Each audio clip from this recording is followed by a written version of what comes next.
Je voudrais, à l'entame de mon propos, souhaiter à toutes et à tous la cordiale bienvenue à cette 16e session du Conseil supérieur de l'agriculture. Ce rendez-vous annuel constitue un moment privilégié où nous réunissons les acteurs du monde rural et les membres du gouvernement pour échanger sur les grandes préoccupations de notre agriculture, secteur vital et stratégique pour notre pays. La présente session ordinaire du Conseil supérieur de l'agriculture s'inscrit dans le cadre de la loi d'orientation agricole. À ce titre, elle revêt une signification particulière au regard de son impact sur l'orientation stratégique et le développement du secteur. Sa tenue, à la veille du démarrage de la campagne agricole, souligne toute son importance.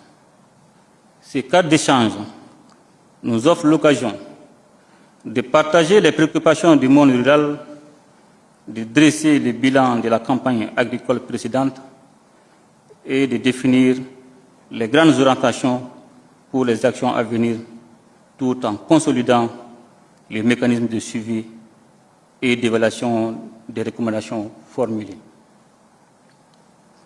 Cette rencontre permet également d'approuver les conclusions de la session du Comité exécutif national de l'agriculture en vue d'accélérer la mise en œuvre du plan de campagne agricole 2026 et de renforcer l'efficacité de nos interventions. Mesdames et Messieurs, le Mali est résolument engagé dans une dynamique de transformation économique structurelle portée par l'élan de souveraineté impulsé depuis les Assises nationales de la refondation et consolidé par le grand rassemblement patriotique du 14 janvier 2022. Véritable pilier de notre économie, le secteur agricole contribue de manière significative à la création de richesses, à l'emploi et à la souveraineté alimentaire et nutritionnelle durable, au bénéfice des populations. L'intensification des actions ainsi que la modernisation des processus et des systèmes de production demeurent une priorité nationale. Elle concourt à bâtir une agriculture résiliente, compétitive et durable, capable de satisfaire nos besoins alimentaires malgré un environnement rendu de plus en plus hostile par les effets croissants du changement climatique. Mesdames et Messieurs, malgré les difficultés rencontrées lors de la campagne écoulée, je salue les résultats présentés tout à l'heure par M. le ministre, à savoir 11 452 540 tonnes de céréales, 433 700 tonnes de coton, 157 775 tonnes de viande contrôlée, 17 238 tonnes de lait collecté et 122 671 tonnes de poissons. Je félicite les exploitants et les exploitants agricoles pour leur engagement remarquable et leur adhésion constante. C'est grâce à leur courage, à leur résilience et à leur détermination que nous relevons progressivement le défi de la transformation et de la modernisation de notre agriculture. Leur mobilisation est un facteur essentiel de succès pour mettre en place un système agricole plus performant et davantage créateur de richesses. Mesdames et Messieurs, notre ambition s'appuie sur la stratégie de développement des chaînes de valeur portée par les agropoles.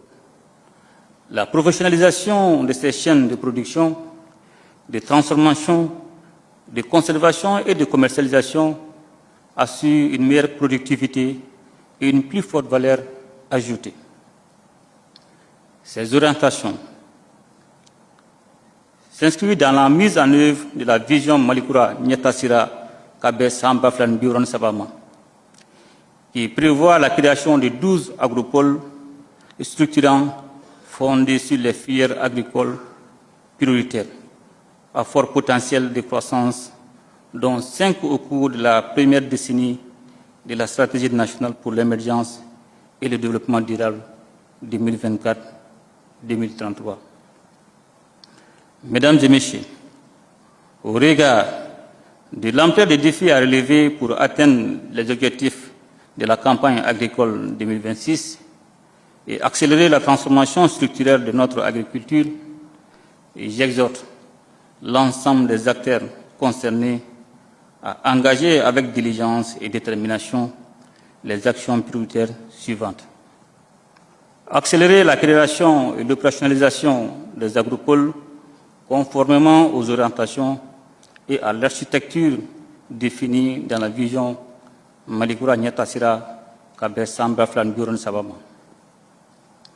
Procéder à une évaluation approfondie de la loi d'orientation agricole afin d'identifier les ajustements nécessaires et d'engager les réformes structurelles indispensables à la modernisation et à la compétitivité du secteur en lien avec la stratégie nationale pour l'émergence et le développement durable 2024-2033. Renforcer les mécanismes de suivi et évaluation pour assurer une mise en œuvre efficace des réformes et des actions prioritaires. Mobiliser l'ensemble des parties prenantes autour d'une approche concertée visant à accroître durablement la productivité, la résilience et la valeur ajoutée du secteur agricole. En vue de renforcer les interventions en faveur des filières stratégiques et de soutenir durablement les efforts des producteurs, les prix du coton et des intrants pour la campagne 2026 sont fixés comme suit. Le prix d'achat du kilogramme de coton graine premier choix est de 300 francs CFA. Le prix d'achat subventionné du sac de 50 kg d'engrais minéraux est de 15 000 francs CFA. Le prix d'achat subventionné du sac de 50 kg d'engrais organique est de 3 000 francs CFA. Le prix d'achat du kilogramme de semences de maïs hybride est de 1 500 francs CFA. Le prix d'achat du kilogramme de biostimulant Ovalis est de 17 500 francs CFA. De même, j'instruis le maintien de l'affectation de 10% des graines de coton aux huileries agréées pour l'alimentation du bétail et des bœufs de labour. Mesdames et Messieurs, au terme de nos travaux, j'adresse mes encouragements à l'ensemble des acteurs du monde rural, ainsi qu'à toutes celles et à tous ceux qui contribuent au quotidien au développement de notre agriculture. Je formule le vœu que la campagne agricole 2026 soit marquée par une pluviométrie favorable, bien répartie dans le temps et dans l'espace, afin que nos récoltes puissent être abondantes. Sur ces mots, je déclare clos les travaux de la 16e session du Conseil supérieur de l'agriculture et lance officiellement la campagne agricole 2026. Ensemble, nous ferons le Malikura, qu'Allah bénisse le Mali et protège les Maliens. Je vous remercie.